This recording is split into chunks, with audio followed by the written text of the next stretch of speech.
오늘은 10월 24일 주일입니다. 우리에게 주신 하나님의 말씀은 열왕기하 4장 1절에서 7절 말씀입니다. 선지자의 제자들의 아내 중에 한 여인이 엘리사에게 부르짖어 이르되, 당신의 종 나의 남편이 이미 죽었는데 당신의 종이 여호와를 경외한 줄은 당신이 아시는 바이니이다. 이제 빚준 사람이 와서 나의 두 아이를 데려가 그의 종을 삼고자 하나이다 하니, 엘리사가 그에게 이르되, 내가 너를 위하여 어떻게 하랴? 내 집에 무엇이 있는지 내게 말하라. 그가 이르되, 계집종의 집에 기름 한 그릇 외에는 아무것도 없나이다 하니, 이르되, 너는 밖에 나가서 모든 이웃에게 빈 그릇을 빌리되 조금 빌리지 말고 너는 네 두 아들과 함께 들어가서 문을 닫고 그 모든 그릇에 기름을 부어서 차는 대로 옮겨 놓으라 하니라. 여인이 물러가서 그의 두 아들과 함께 문을 닫은 후에 그들은 그릇을 그에게로 가져오고 그는 부었더니 그릇이 다 찬지라. 여인이 아들에게 이르되, 또 그릇을 내게로 가져오라 하니, 아들이 이르되, 다른 그릇이 없나이다 하니 기름이 곧 그쳤더라. 그 여인이 하나님의 사람에게 나아가서 말하니, 그가 이르되, 너는 가서 기름을 팔아 빚을 갚고 남은 것으로 너와 두 아들이 생활하라 하였더라. 아멘. 믿음의 분량대로. 신앙인들에게 믿음의 분량이라는 말은 익숙합니다. 사도 바울은 성도들에게 이렇게 권면합니다. 오직 하나님께서 각 사람에게 나눠주신 믿음의 분량대로 지혜롭게 생각하라. 이 말씀처럼 각 사람에게는 믿음의 분량이 있습니다. 우리가 사용하는 일상 용어로는 용량이라고 할 수 있습니다. 즉, 각 사람의 용량에 따라서 수용할 수 있는 분량이 다릅니다. 우리 삶에서 문제와 어려움이라고 말하는 것들을 소금으로 표현해 본다면 그 소금 자체에 문제가 있는 것이 아닙니다.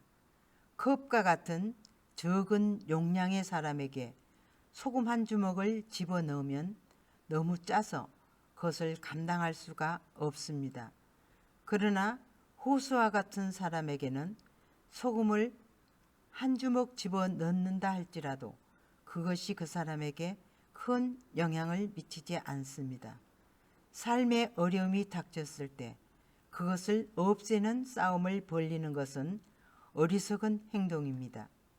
그것보다는 컵이 아닌 호수가 될 수 있도록 우리 믿음의 분량을 넓혀 나가야 합니다. 오늘 본문에 나오는 여인은 남편이 죽고 두 아이를 빼앗길 위기에 처했습니다. 집에 무엇이 있느냐는 엘리사의 질문에 여인은 기름 한 그릇이 있다고 대답합니다. 이어지는 3, 4절의 말씀에서 엘리사는 모든 이웃에게 그릇을 빌리고 모든 그릇에 기름을 부어서 차는 대로 옮겨 놓으라고 합니다. 삶의 고난 앞에서 우리는 가진 것이 무엇인지 먼저 돌아봐야 합니다. 여인도 기름 한 그릇 외에는 아무것도 없었습니다. 그러나 하나님께서는 바로 거기서부터 시작하셨습니다. 모세도 아무런 능력이 없는 사람이었지만 그가 유일하게 들고 있던 지팡이를 통해 하나님의 일들을 나타내 주셨습니다. 우리는 내가 가지고 있는 것에 주목해야 합니다. 거기에 기름 부음을 받을 때 놀랍게 쓰임받는 것입니다. 또한 우리는 가부의 순종에 주목해야 합니다. 이웃에게 빈 그릇을 빌리되 조금 빌리지 말고 모든 그릇에 기름을 부으라고 합니다.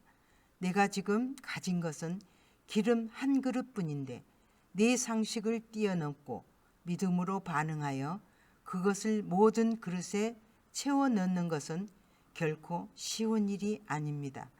그러나 순종하며 나아갈 때 능력과 은혜가 나타나기 시작합니다. 오늘 어떠한 상황에서도 믿음을 가지고 나의 믿음의 분량을 넓혀 나가는 복된 하루를 보내시기 바랍니다.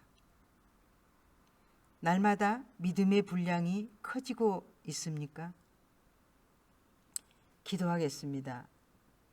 하나님, 날마다 우리의 삶 가운데 하나님을 향한 믿음이 커지기를 소망합니다.